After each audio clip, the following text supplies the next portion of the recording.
মধ্যবিত্ত পরিবারের বউ হয়েও বুদ্ধি খাটিয়ে চলি বলে মাসের শেষে আমি হাজার হাজার টাকা জমাতে পারি। কিভাবে জমাই, কিভাবে আয় করি, সেটাই একটু আপনাদের সাথে আজকে শেয়ার করব। তো প্রথমে আমি নাস্তা বানিয়ে নিতেছি। আসসালামু আলাইকুম। আমার প্রিয় ভাই ও বোনেরা, আপনারা সবাই কেমন আছেন? আশা করি সবাই ভালো আছেন। আমিও ভালো আছি, আলহামদুলিল্লাহ। আমার ভিডিওটা যে যেখান থেকে দেখতেছেন, কাছে এবং দূরে, দেশ এবং দেশের বাহিরে, ছোট বড় সবাইকে জানাই অন্তরের অন্তঃস্থল থেকে অফুরন্ত ভালোবাসা। তো আমাদের দুজনের জন্য 2টা ডিম পোস্ট করে নিলাম। এখন আমি রুটিগুলা বানিয়ে নিতেছি। তো আমি তো সব সময় সকালে রুটি খাই, অন্য কিছু খাইতে পারি না। মাঝে মধ্যে আবার একটু ভিন্নতা আনলে ভালোই লাগে।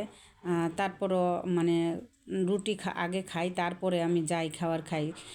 আমার কাছে কিন্তু খিচুড়িটা খুবই ভালো লাগে। তারপরও দেখা যায় সকালবেলা খিচুড়ি খাওয়া হয় না। তো রুটি বানিয়ে যে দুইজনে চলে আসলাম খেতে। আর ওই তো আমার চা ছাড়া তো আমার চলেই না। আর এখানে দেখা যাচ্ছে গতকাল রাতে আমার 2 মেয়ে প্যানকেক বানাইছিল, সেগুলাই এখন আমি এগুলা বক্সে ভরে রেখে দেব, যখন মন চায় 1টা 2টা করে খেয়ে ফেলবো। তা আসলে আমাদের কিন্তু যেহেতু আমরা মধ্যবিত্ত পরিবারের বউ, সেহেতু আমাদের কিন্তু অনেক হিসাব করে চলতে হয়। তা আমি কি করি, কিভাবে প্রতি মাসে হাজার হাজার টাকা আয় করি, সেটি আপনাদের সাথে আজকে একটু শেয়ার করব।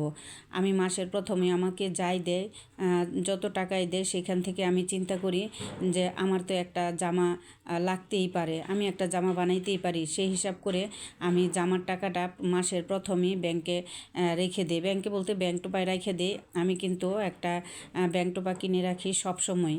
তো আমি প্রথম রেখে দিই, তারপরে যখন মাসের শেষ হয়ে যায় তখন আমি কিন্তু আবার এই যে হেল্পিং হ্যান্ড রাখার জন্য যেই টাকাটা, সেই টাকাটা কিন্তু আমি রেখে দিই। এইভাবে কিন্তু আমি মাসের শেষে অনেক টাকা জমাতে পারি। তো একটা হেল্পিং হ্যান্ড রাখলে 2 কাজের জন্য যদি রাখি 2000 টাকা লাগে, এই টাকাটা কিন্তু আমি আলাদাভাবে উঠায় রাখি।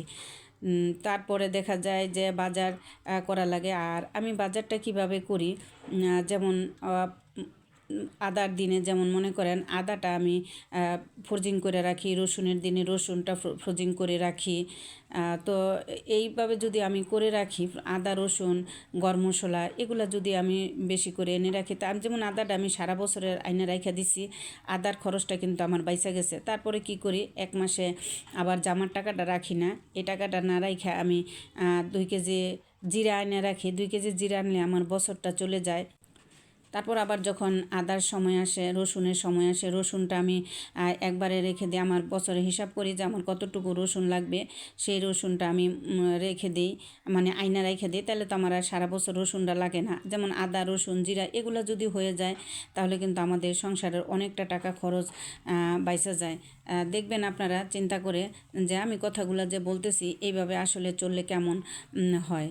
তা আমি কিন্তু এইভাবে অনেক কিছুই ফ্রোজিং করে রাখি, যেগুলো আসলে ফ্রোজিং করলে কোনো সমস্যা হয় না। এতে করে কি হয়, সংসারের খরচটা কিন্তু অনেকটা বেঁচে যায়, আর একই ধাঁচে কিন্তু চলা যায়। একটা আছে যে মাসের প্রথম অনেক জাঁকজমক চললাম, মাসের শেষ আর কিছুই পারলাম না। আমি কিন্তু এরকম করি না। আমি পুরাটা মাস কিন্তু একই ধাঁচে চলি, আমার চলতে কোনো সমস্যাও হয় না। তো দেখেন, আপনাদের সাথে কথা বলতে বলতে কিন্তু আমি তারপর আমার নাস্তা খাওয়ার প্লেট বাটিগুলো ধুয়ে, শাক ধুয়ে কাটাকাটি করে এখন কিন্তু রান্না করতে চলে আসলাম। তো এই যে এইখানে আমি পুঁটি মাছ ছিল, গুঁড়া পুঁটি মাছ, এগুলো ভাজা নিতেছি। এই মাছগুলা মানে মশমশা করে ভাজলে আমার কাছে খুবই ভালো লাগে, এর জন্য মশমশা করে ভেজে নিতেছি।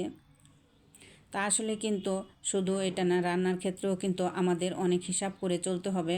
আমাদের আয় বুঝে ব্যয় করতে হবে। এই আয় থেকে আমাদের যতটুকু আয় আছে না কেন, সেখান থেকে কিন্তু আমাদের সঞ্চয় করতে হবে। কারণ কখন কোন টাকা কোন কাজে লেগে যায়, কি প্রয়োজন হয়ে যায়, তখন কার কাছে যাব, কে দিবে আপনাকে। দেখবেন আপনার যদি থাকে তাহলে কিন্তু আপনি পাবেন।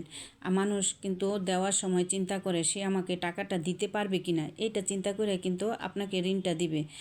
আর কি দরকার আমরা বেশি বেশি খাইয়া বেশি পরে মাস কোনো প্রয়োজন হলে মানুষের কাছে হাত পাতার, আমি মনে করি কোনো দরকার নাই।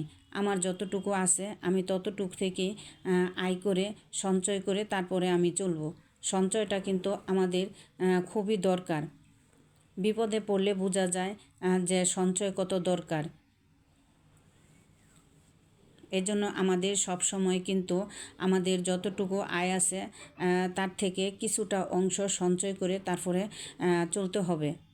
তারপরে দেখা যায় যে আমাদের অনেক সময় অনেক অনুষ্ঠান দাওয়াত পড়ে, বিয়ের দাওয়াত পড়ে, অনেক কিছু দাওয়াত পড়ে।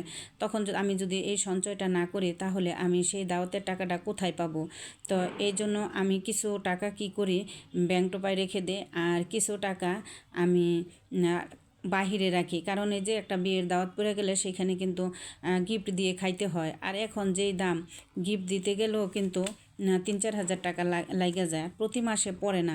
দেখা যায় একটা মৌসুম থাকে, শীতের মৌসুমে কিন্তু আমাদের দাওয়াতটা বেশি পড়ে। তো এই জন্য আমরা যদি সারা বছর একটু করে টুকটুক করে যদি কিছু টাকা ভাগ ভাগ করে জমাই তাহলে কিন্তু আমাদের আর তেমন কোনো কষ্ট হয় না, কারো কাছে হাত পাততে হয় না। তো প্রতিটা মানুষেরই আমি মনে করি যতটুকু আয় আছে তার থেকে কিন্তু আমাদের সঞ্চয় করা উচিত। তো এখানে আমি যে একই খোলার মধ্যে মাছ ভাইজা, তারপরে ফুলকপি ভাইজা, এখন পালং শাকটা ভাইজা নিতেছি। পালং শাক কিন্তু আমি এইভাবে কখনো খাই নাই, তো এই আজকে প্রথম। তো ইউটিউব থেকে অনেক আপুদের দেখি এইভাবে ভাজি করে, তো এইভাবে ভাইজা নিতেছি। রান্নার সময় ভাবছিলাম যে কেমন জানি লাগে, খেতে পারবো কিনা জানি না। তো ভাজার পরে দেখি, মানে যখন খাইছি, খাওয়ার পরে দেখি যে না, ভালোই লাগে মাশাল্লাহ। আমার কাছে তো খুবই ভালো লাগছে। তো কে কে খান নাই তো আপনারা খেয়ে দেখবেন। তো এটাও ভালো লাগছে। আবার দেখা যায় চিংড়ি মাছ দিয়ে বা কোনো মাছ দিয়ে ঝোল করলে পালং শাকটা আরও বেশি ভালো লাগে। এটাও কিন্তু অনেক ভালো লাগছে। তো ভালো লাগবে আমি বুঝতে পারি নাই, তো ট্রাই করলাম যে আমার আপুরা তো রান্না করে, দেখি তো একবার রান্না করে খেয়ে দেখি কেমন লাগে। তো সেই জন্য রান্না করছি, না ভালোই লাগছে, খারাপ কিন্তু লাগে নাই, আমার কাছে খুবই ভালো লাগছে। তা আসলে কিন্তু আমরা ইউটিউব থেকে কিন্তু অনেক কিছুই শিখি, অনেক কিছু শেখার আছে। তা আমরা যদি পুরো ভিডিওটা টেনে না দেখি, ফুল করে দেখি, তাহলে কিন্তু অনেক কিছুই শেখার আছে। যে কিছু করে না তার কাছ থেকেও কিন্তু অনেক কিছু শেখার আছে, শেখার শেষ নাই। তারপরে এই যে দেখেন, এখানে আমি ফুলকপির তরকারিটা রান্না করে নিতেছি। তো আমি তো মশলাটা ভালোভাবে কষিয়ে নিতেছি। তরকারির মশলা যত ভালোভাবে কষানো হয় ততই কিন্তু ভালো লাগে, তরকারিটা টেস্ট হয়। তো এখানে আমি ডাটাগুলো আলাদাভাবে সিদ্ধ করে নিছি। ডাটা যেহেতু সিদ্ধ করে নিছি সেহেতু ডাটাটা এত কষানোর কিছু নাই, এই জন্য ডাটা আর ফুল আমি একসাথে দিয়ে দিলাম। তো ফুলকপিটা এখন আমার কাছে খুবই ভালো লাগে, ফুলকপির মৌসুম তো এখন, আমার কাছে খুবই ভালো লাগে। কার কার কাছে ফুলকপি ভালো লাগে জানাবেন। আমার কাছে তো খুবই ভালো লাগে, এই জন্য মানে এখন বেশি ফুলকপি আনা হয়। আমার খুবই ভালো লাগে ফুলকপি। তা প্রতিদিনের মতো আজও একটা ছোট্ট রিকোয়েস্ট আমার প্রিয় ভাই বোনদের কাছে করতে চাই। আমার ভিডিওটা দেখতে দেখতে যারা এই পর্যন্ত চলে আসছেন, প্লিজ একটা লাইক দিয়ে ভিডিওর বাকিটা সময় আমার সঙ্গে থাকুন। আশা করি ভালো লাগবে। দেখতে থাকুন, দেখতে দেখতে ভালো লাগা হয়ে যাবে। আজ হয়তো ভালো লাগে না, কাল হয়তো ভালো লাগতেও পারে। কখন কার কোন কাজ দেখে ভালো লাগে কেউ বলতে পারে না। আমি ভয়েস দেওয়ার সময় অনেক শব্দ আসতেছিল, তো আমার ভিডিওর মধ্যে যদি অনেক শব্দ চলে আসে তবে সবাই ক্ষমার দৃষ্টিতে দেখবেন। কারণ আমরা ঢাকা শহরে থাকি, শব্দ ছাড়া আমাদের একটা মুহূর্ত চলে না, সব সময় শব্দ থাকে। আর আমার ভিডিওটা দেখতে দেখতে যদি আমার ভিডিওর কোনো অংশে আপনাদের ভালো লেগে যায় তাহলে আমার চ্যানেলটা সাবস্ক্রাইব করে পাশে থাকা বেল আইকনটা অন করে দিবেন, তাহলে আমি ভিডিও ছাড়া মাত্রই আপনাদের কাছে পৌঁছায় যাবে। আর প্লিজ আপনারা সবাই ফুল ওয়াচ করে দিবেন। আমার ভিডিওটা আপনারা সাইরা রেখে দিবেন। ভিডিওটা শেষ হলে আইসা ছোট্ট করে একটা কমেন্ট করে যাবেন। ভিডিও যে বিস্তারিত বলতে হবে এটা দরকার নেই, কারণ আমরা সবাই কিন্তু এখন অনেক ব্যস্ত থাকি, সবাই আমরা বিজি। আমরা কিন্তু সংসারে কাজ শেষ করে কিন্তু আমরা এই ইউটিউবিংটা করি। তবে এটাই মানে বিস্তারিত কমেন্ট করতে গেলে অনেক সময়ের দরকার, অনেক মানে কাছে বৈশা দেখা দরকার। অনেকে আমরা কি করি, কাছে বৈশা দেখতে পারি না। যেমন আমি 2টা ফোন একসাথে চালায় রাখি, 3টা ফোন অনেক সময় চালায় রাখি, সেই ক্ষেত্রে তো আমার একদম প্রপারলি কমেন্ট করাটা সম্ভব হয় না। কারণ এত ভিডিও দেখি, যদি আমি মনোযোগ দিয়ে দেখি তাহলে তো আর সময়ই হবে না। এই জন্য আমি 2-3টা মোবাইল একসাথে ছেড়ে রাখি, ছোট্ট একটা কমেন্ট করি, কিন্তু আমি ইনশাল্লাহ আমি সবার ভিডিওগুলো ফুল ওয়াচ করে দিই। এতে আমারই লাভ, কারণ আমি যদি আপনার ভিডিওগুলো ফুল ওয়াচ না করি, এটা কিন্তু আপনি দেখবেন না, দেখবে কিন্তু ইউটিউব মামা। উনি কিন্তু সবই দেখতে পারেন। আমার আর আপনার মাথায় কিন্তু ওনারা এগুলা চালায় না, সুতরাং ওনারা সবই দেখতে পারেন। আর সবচেয়ে বড় কথা হয়েছে, উপরে একজন আছেন আল্লাহ, উনি দেখতে পাবেন, কারো কিছু বলার নাই।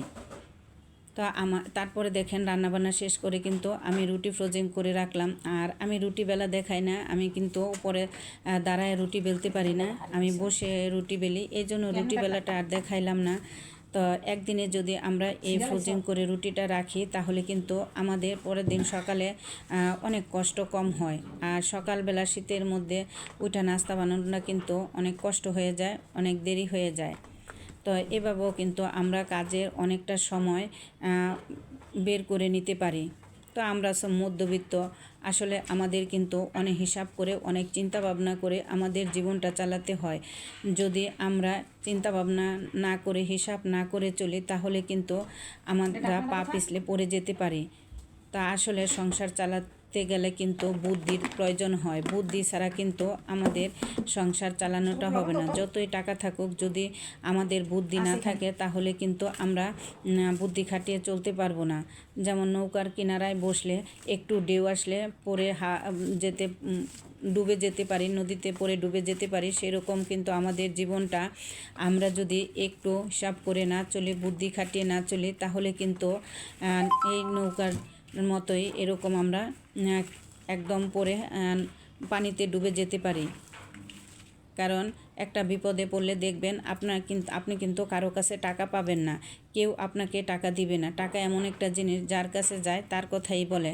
টাকা ছাড়া এই দুনিয়াটা ফাঁকা, এই স্বার্থপর দুনিয়াতে আপনার কেউ কারো নাই। তাই আমার খুব হিসাব করে, চিন্তা ভাবনা করে কিন্তু আমাদের জীবনটা চালানো খুবই দরকার।